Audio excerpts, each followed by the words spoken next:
This channel does not promote any violent, harmful, or illegal activities. All content provided by this channel is meant for an educational purpose only. নমস্কার, দেখছেন টিভি9 বাংলা। রয়েছে আমি শুভজিৎ মিত্র। শুরু করছি update Bangla. আচ্ছা, আরজি করে তদন্ত কোন দিকে যাচ্ছে বলুন তো? ফেলুদা থাকলে হয়তো বলতেন ভালো লাগছে না রে তোপসে, ভালো লাগছে না। একটা নকশা চোখের সামনে ভেসে ভেসে উঠছে, আবার মিলিয়েও যাচ্ছে। আরজি করের ঘটনার তদন্তে ভালো করে শুনবেন। আরজি করের ঘটনার তদন্তে নামলে তার মনেও কিছুটা খটকা হয়তো থেকে যেত, যেমনটা হচ্ছে সিবিআইয়ের মনে। সিএফএসএল এ কলকাতা পুলিশের পাঠানো নমুনা আর ডিএনএ রিপোর্ট দেখে এখনই চূড়ান্ত সিদ্ধান্ত নিতে রাজি নন তারা। কোথাও বোধহয় একটা খটকা লাগছে কেন্দ্রীয় এজেন্সির। দেখুন প্রতিবেদন।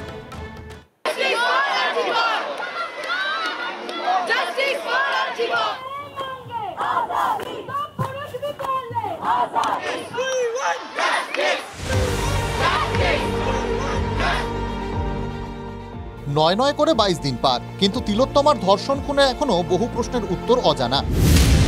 ঘটনায় কি শুধু সঞ্জয় রায়ই জড়িত, নাকি আরও কেউ আছে? প্রথম এই ঘটনার তদন্ত শুরু করেছিল লালবাজার, তারপর হাইকোর্টের নির্দেশে তদন্তভার গিয়েছে সিবিআই এর কাছে, কিন্তু সেই প্রশ্নের উত্তরগুলো অধরাই রয়ে গিয়েছে।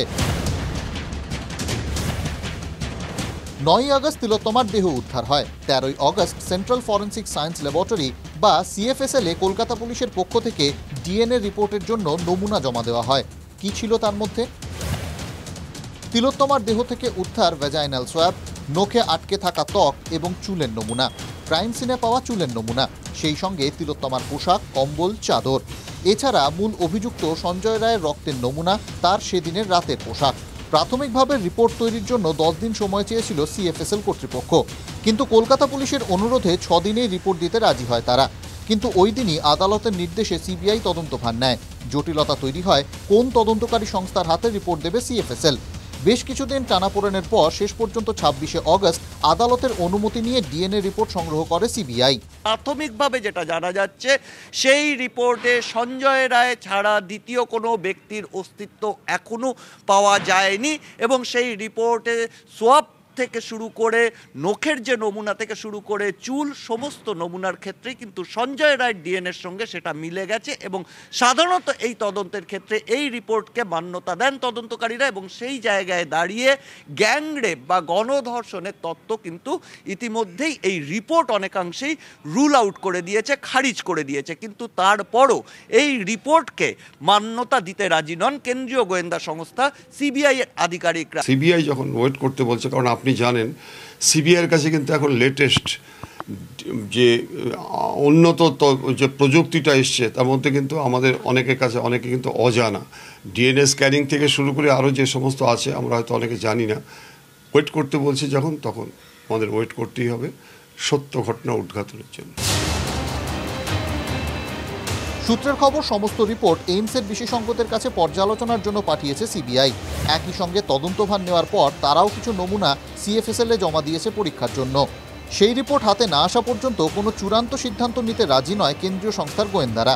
রিপোর্ট আসার পর পারিপার্শ্বিক তথ্য প্রমাণের সঙ্গে মিলিয়ে তারা পরবর্তী পদক্ষেপ করবে বলে সূত্রের খবর। রবিবার আরজি করে যায় তদন্তকারীদের একটি দল। এমার্জেন্সি এবং সেমিনার রুমে আধ ঘন্টা কাটানোর পর ট্রমা সেন্টারে যান তারা। আগামী ৫ তারিখ শীর্ষ আদালতের শুনানির আগে এই দ্বিতীয় রিপোর্ট, অর্থাৎ সিবিআই যে নমুনা পাঠিয়েছে সেই রিপোর্ট হাতে পাওয়ার কথা সিবিআই আধিকারিকদের, এবং তারপরেই এই গোটা তদন্তে এই তদন্ত রহস্য সমাধানের ক্ষেত্রে কিছু স্পষ্ট ইঙ্গিত পাওয়া যাবে, এমনটাই দাবি সিবিআই আধিকারিকদের। ক্যামেরায় তুষার ঘটকের সঙ্গে সিজার, টিভি9 বাংলা। প্রতিবেদন দেখলেন? খটকা রয়েছে, কারণ আরজিকর কাণ্ডে পরতে পরতে রহস্য। একটার পর একটা ছবি সামনে আসছে, আর তাকে ঘিরে একের পর এক প্রশ্ন উঠছে। সেই তালিকা একেবারে নতুন একটা সংযোজন, বেগুনি জামা রহস্য। আরজিকর হাসপাতালের ক্রাইম সিনে বেগুনি জামা পরা এই ব্যক্তিটি কে বলুন তো, যে ছবি চিকিৎসকরা দিয়েছেন? বিভিন্ন মহল দাবি করছে বেগুনি জামা পরা ব্যক্তিটি বর্ধমান মেডিকেল কলেজের চিকিৎসক বিরূপাক্ষ বিশ্বাস। কিন্তু তিনি ক্রাইম সিনে কি করছিলেন সেই প্রশ্নে উত্তর এখন আরজিকর, যদিও বিরূপাক্ষ বাবু তিনি তার মতন করে যুক্তি দিয়েছেন।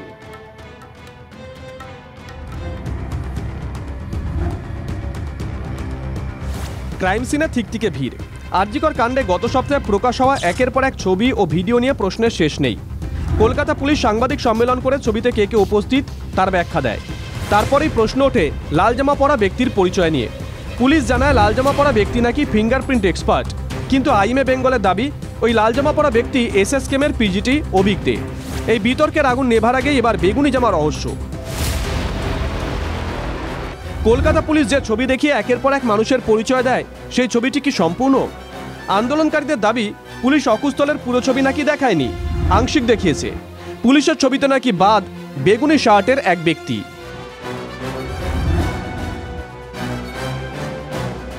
ছবি এখানে ভাইরাল হয়েছে, পোস্ট হয়েছে, আমরা দেখতে পাচ্ছি। সেই ছবিতে অনেকেরই ছবি আমরা দেখতে পাচ্ছি, অথচ পুলিশ কমিশনার যে ছবি এখানে প্লেস করছে সেখানে দেখা যাচ্ছে বেশ কয়েকজনের ছবি কেটে বাদ দেওয়া হয়েছে এবং আমরা মনে করি যে তাদেরকে আড়াল করা হচ্ছে। পুলিশের দাবি ছিল অকুস্থলে কোনো বহিরাগত ছিলেন না। তাহলে এই বেগুনি জামা পরা ব্যক্তির পরিচয় কেন জানানো হলো না? কে তিনি? আন্দোলনকারী চিকিৎসকদের বক্তব্য, ওই বেগুনি শার্ট পরা ব্যক্তি বর্ধমান মেডিকেল কলেজের সিনিয়র রেসিডেন্ট ডক্টর বিরূপাক্ষ বিশ্বাস। অকুস্থলে কি করছিলেন বহিরাগত বিরূপাক্ষ? প্রশ্ন আন্দোলনকারী ডাক্তারদের। ছবিটাকে ক্রপ করে দেখানো হচ্ছে, সেখানে আরো মিথ্যা ধরা পড়ে যাচ্ছে। কারণ ওখানে দেখাই যাচ্ছে একজনের হাত কাটা, হাত ছাড়া শরীরের বাকি অংশটা দেখা যাচ্ছে না, এবং খুব গভীর সন্দেহ, সেই হাইলি সাসপিসিয়াস সিনেমার ভাষায়, যে ওইটা হচ্ছে যে বিরূপাক্ষ বিশ্বাস হওয়ার খুব সম্ভাবনা রয়েছে। যদিও বিরূপাক্ষ বিশ্বাসের দাবি তিনি রাজনৈতিক চক্রান্তের শিকার। তিনি সেদিন আরজি করে গেলেও ঘটনাস্থল সেমিনার রুমে যাননি, বলছেন বিরূপাক্ষ। আমি সেমিনার রুমটা কোথায় সেটাই জানি না। সংবাদ মাধ্যমের সূত্রে জানতে পেরেছি সেটা নাকি এমার্জেন্সি বিল্ডিং এ, প্রথম কথা। আর আমাকে নিয়ে যারা অভিযোগ তুলছে, যতদূর আমি জানি যে কোনো অভিযোগই নেই। সেই দিন যখন গিয়েছিলাম সময়টা হলো 2টো থেকে 3টের মধ্যে। ছিলাম একদমই বাইরে মানে যেখানে জমায়েত ছিল। আর আমি মানসিক ভারসাম্যহীন নয়। আমি বলছি আপনাকে সেদিন আমি কি পরনে ছিলাম, কিভাবে কি পরনে ছিলাম, কি কথা বলেছি, সবটাই তো আছে, এভরিথিং ইজ দেয়ার। বিরূপাক্ষ বলছেন তিনি ছিলেন না, কিন্তু আন্দোলনকারী চিকিৎসকদের মতে তিনিই বিরূপাক্ষ বিশ্বাস। তিলোত্তমা ধর্ষণ ও খুনের ঘটনায় তৈরি হওয়া বেগুনি শার্ট বিতর্কের কেন্দ্রে বিরূপাক্ষ বিশ্বাস। উত্তরবঙ্গ লবি ঘনিষ্ঠ হিসেবে তার পরিচয়, সন্দীপ ঘোষ ঘনিষ্ঠ হিসেবেও তিনি পরিচিত। ঘটনার পরদিন সন্দীপ ঘোষের সঙ্গে তাকে কথা বলতেও দেখা যায়। তবে বিরূপাক্ষ ও বিতর্ক এর আগেও একসঙ্গে পথে হেঁটেছে। সোশ্যাল মিডিয়ায় গত কয়েকদিন থেকে একটি অডিও ঘোরাফেরা করছে। অভিযোগ, এক ইন্টার্ন চিকিৎসককে হুমকি দিচ্ছেন বিরূপাক্ষ। আমার নাম বিরূপাক্ষ বিশ্বাস, না শুনেছিস? শুনবি সময় শুনবি, যখন যেদিন ঢুকে সবাইকে তাড়িয়ে দেবো থেকে, সেদিন শুনবি, সেটা অন্য ব্যাপার। তুই ডিএসএ করতে চাস, কি করিস না করিস আমার ভুল কোনো মাথা ব্যথা নেই, ঠিক আছে? ভালো করে যা করার কর, কিন্তু কলেজের বাইরে কর, 1 নম্বর। দ্বিতীয়ত, তুই যদি কথা না শুনিস আমি তোকে 2বার ফোন করবো না, কাউকে 2বার ফোন করি না। তো আমি কে সেটা তো প্রিন্সিপালকে গিয়ে জিজ্ঞাসা করে নিবি। যদিও বিরূপাক্ষ জানিয়েছেন আর্টিফিশিয়াল ইন্টেলিজেন্সের ফসল এই অডিও, তিনি আইনি পথে হাঁটবেন। এই জাতীয় জিনিস এআই ইঞ্জিনিয়ার করা ডে 1 থেকে যেটা হয়ে আসছে, 1 ঘন্টা 2 ঘন্টা 3 ঘন্টা, অতএব এইগুলো নিয়ে আমার বলার কিছু নেই। যারা করছে তারা অত্যন্ত প্রভাবশালী বলে আমি এইটুকু বুঝতে পারছি। যদি এই জিনিসগুলো আমার কাছে আসে, এখনো অব্দি আমি জিনিসগুলো শুনতে পাইনি বা আসেনি আমার কাছে, যখনই আসবে সাথে সাথে আমি আইনি ব্যবস্থা নেওয়ার কথা আমি ভাবব। বিরূপাক্ষ আইনের পথে হাঁটবেন বলে জানাচ্ছেন, কিন্তু অতীতে যে আইন তার পথেও হেঁটেছে। 2022 সালে জুলাই মাস সাগর দত্ত মেডিকেল কলেজে চিকিৎসক পড়ুয়াদের মারধর করার অভিযোগে তাকে কলার ধরে গাড়িতে তুলে নিয়ে গেছিল পুলিশ। অভিযোগ উঠেছিল নিয়ম নীতির ঊর্ধ্বে উঠে নিজের গাড়িতে নাকি নীলবাতি ব্যবহার করতেন বিরূপাক্ষ। এমনকি বদলির জন্য টাকা আদায়ের অভিযোগে বহরমপুর থানায় নাকি তার বিরুদ্ধে মামলাও রুজু হয়েছিল। এহেন বিরূপাক্ষ বিশ্বাস কি আবার জড়িয়ে পড়লেন নতুন বিতর্কে, বেগুনি জামা বিতর্ক? আর যদি বিরূপাক্ষ বিশ্বাসের দাবি সত্যি হয় যে তিনি ক্রাইম সিনে যাননি, তাহলে ওই বেগুনি শার্ট পরা ব্যক্তিটি কে, সেটাও যে বড় প্রশ্ন। Bureau report, TV9 Bangla. আবার রাত দখলে বর্ধমানের মেয়েরা। বর্ধমান সাধারণ নারী ঐক্য মঞ্চের ডাকে আজ সন্ধ্যায় বর্ধমানের বড় নীলপুর মোড় থেকে মিছিল বের হয়। কার্জন গেট চত্বরে এসে মানববন্ধন করে প্রতিবাদে সামিল হন মহিলারা।